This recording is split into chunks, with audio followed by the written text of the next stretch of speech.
جب حضرت مہدی کی قیادت میں مسلمان صاحب ایمان اہل عرب یہودیوں اور عیسائیوں کی طاقت سے ٹکرائیں گے تو ان کی مدد کے لیے دو جانب سے اللہ تعالیٰ کچھ بھیجیں گے مدد.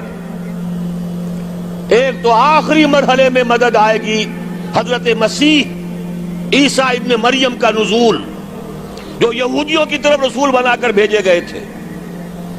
انہیں یہودیوں نے اپنے خیال میں سولی پر چڑھا دیا، لیکن اللہ نے فرمایا وما صلبوہ وما قتلوہ ولکن شبہ لہم بل رفعہ اللہ الیہ. اللہ تو اپنی طرف اٹھا کر لے گیا. اور احادیث صحیحہ جو کہ ہمارے ہاں متواترہ کے درجے میں، وہ احادیث جو صحیحین کی ہیں، ان سے ثابت ہے کہ حضرت عیسیٰ ابن مریم دوبارہ زمین پر آئیں گے. اور یہودیوں کا سب سے بڑا سرغنہ جو خود مسیح ہونے ہی کا دعویٰ کر رہا ہوگا، مسیح الدجال، اسے حضرت مسیح قتل کریں گے. لیکن ایک دوسری حدیث سے معلوم ہوتا ہے کہ مشرق سے فوجیں آئیں گی حضرت مہدی کی مدد کے لیے. یخرجون ناس من المشرق یؤدون للمہدی یعنی سلطانہ. مشرق کی طرف سے فوجیں آئیں گی کہ جو مہدی کی حکومت کو مستحکم کریں گی. خراسان کا لفظ آتا ہے ایک دوسری حدیث میں. خراسان سے سیاہ عالم چلیں گے، انہیں کوئی نہیں روک سکے گا یہاں تک کہ وہ یروشلم میں جا کر نصب ہو جائیں گے. اور حضور کے زمانے میں اچھی طرح سمجھ لیجئے، ہند کسے کہتے تھے حضور کے زمانے میں؟ پاکستان ہند میں شامل نہیں تھا. سندھ و ہند، سندھ ایک مکمل ملک تھا، ہند اس کے بعد شروع ہوتا تھا. یہ راجپوتانے کا اور تھر کا ڈیزرٹ جو ہے، اس سے آگے جو ہندوستان ہے وہ ہند تھا. یہ جو ہمارا پاکستان ہے یہ ہمیشہ ہند میں شامل نہیں رہا. حضور کے زمانے میں بالخصوص سندھ و ہند، دریائے سندھ چلا آ رہا ہے.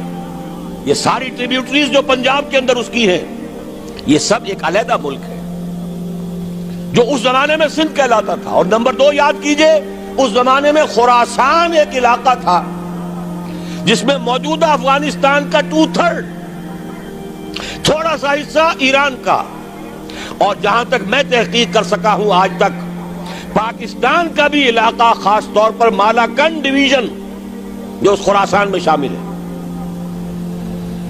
خراسان سے سیاہ عالم چلیں گے جو جا کر یروشلم میں نصب ہوں گے. یہاں بھی ایک نقطہ نوٹ کر لیجئے، پہلے بھی یروشلم ہم سے چھینا تھا. کس نے چھینا تھا؟ عیسائیوں نے، کروسیڈرز. واپس کون لیا؟ کس نے لیا؟ عربوں میں دم نہیں تھا، عرب عیاشیوں کی وجہ سے کھوکھلے ہو چکے تھے. واپس لینے والا صلاح الدین ایوبی، کرد خون. اب دوبارہ یروشلم لیا جا چکا. چھینا کن سے گیا؟ عربوں سے. عرب واپس لے سکتے ہیں؟ کوئی اندیشہ اگر ہو سکتا تھا عراق کے بارے میں کہ شاید اس کے ایٹمک دانت نکل آئے، جو سازش کی گئی، جس طرح اس احمق اور پاگل صدام حسین کو دام میں پھنسایا گیا. صدام 100 جال، دام کہتے ہیں جال کو، 100 اس میں جو پھنسا ہے تو اگلا پچھلا کھایا پیا سب اگلوا لیا. اور ہے ہی کون؟ اس کے پاس ایٹمک ہتھیاروں کا ذخیرہ موجود ہے، اور کسی کے وہ ایٹمک دانت بھی نکلنے نہیں دے رہے. پاکستان کے اوپر کتنا دباؤ، اور ہمیں نہیں پتا کتنا کچھ دباؤ قبول کیا جا چکا. یہ تو سبھی مانتے ہیں. کیپ کر دیا گیا، روک دیا گیا، آگے تو نہیں بڑھ رہا، یہ تو سبھی مانتے ہیں. رول بیک بھی ہو گیا یا نہیں کچھ پتہ نہیں. لیکن کسی صورت یہ نہیں تسلیم کریں گے، قبول کریں گے کہ کسی مسلمان ملک کے پاس ایٹم بم آ جائے. یہودیوں کے پاس ذخیرہ موجود، سب جانتے ہیں. بہرحال یہ جان لیجئے اس علاقے سے امید ہوتی ہے سندھ اور خراسان. حالات بہت خراب ہیں ہمارے، اور حالات بہت خراب ہیں افغانستان کے بھی، لیکن حالات کے بدلتے اللہ تعالیٰ کی مشیت کے تحت دیر نہیں لگا کرتی. سیرت نبوی میں مجھے نظر آتا ہے سن 10 میں 10 نبوی ہجرت سے 3 سال پہلے 2.5 سال پہلے کہیں سے کوئی امید کی کرن نظر نہیں آتی تھی کہ عرب میں اسلامی حکومت قائم ہو جائے گی. 10 برس ہو چکے محمد الرسول اللہ کو دعوت دیتے ہوئے، اور ابھی تک بمشکل 125 آدمی ہے. اپنے بل پر اپنے طاقت پر مکے میں رہ بھی نہیں سکتے.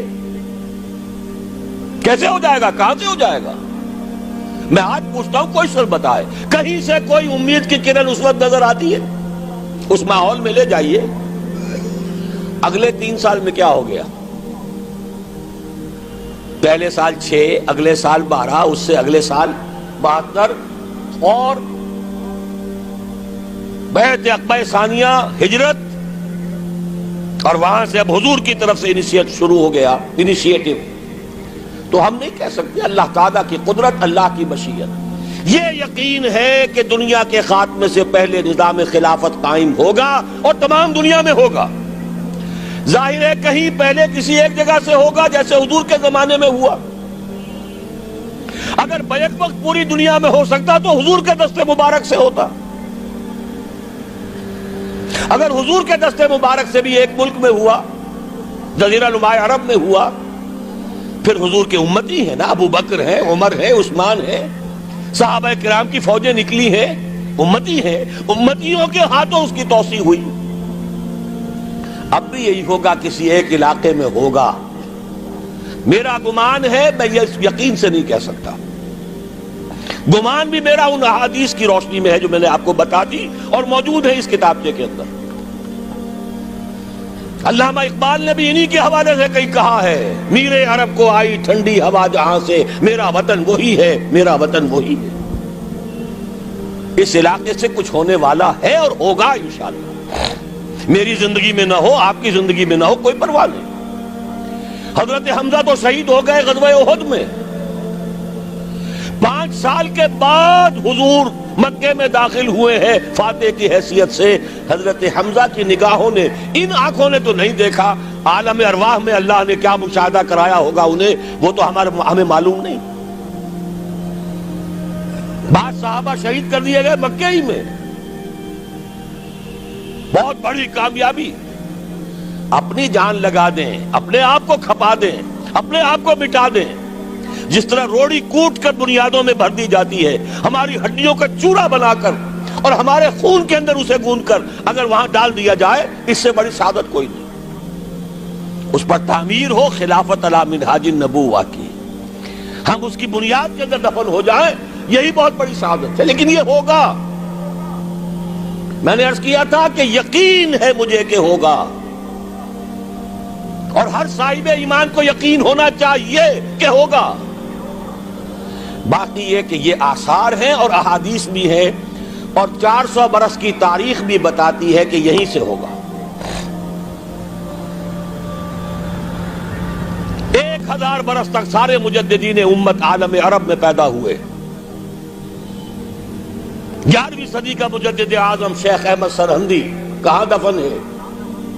سرہند میں، ہندوستان میں.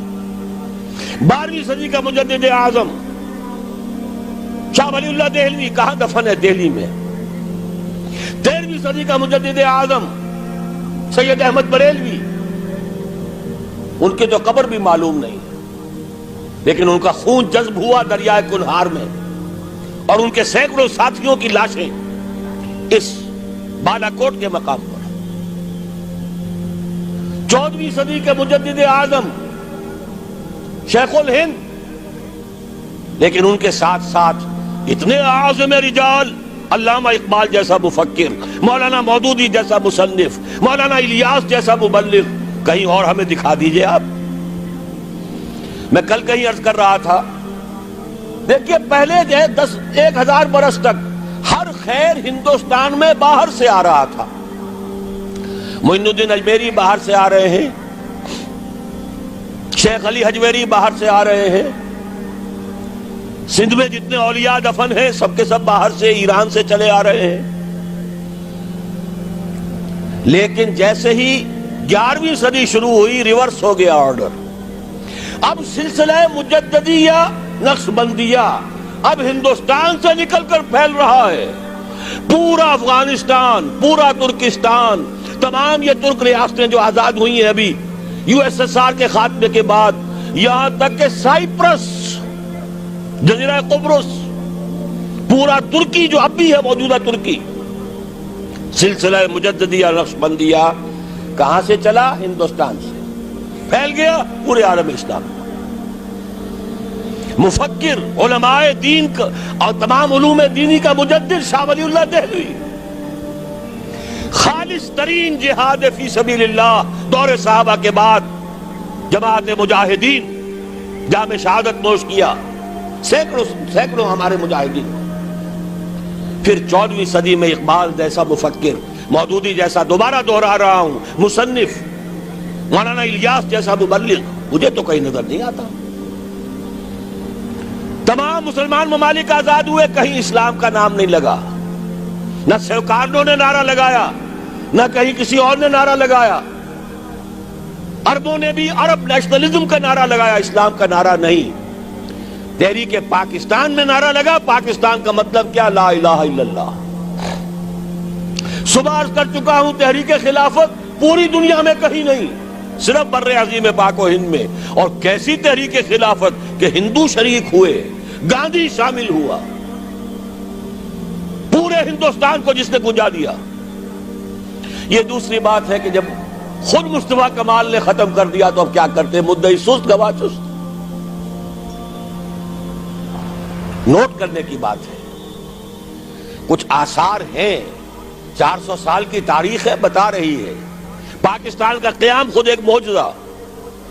یہ ساری چیزیں مشیت ایزدی میں کسی بڑے خیر کا پیش خیمہ ہے۔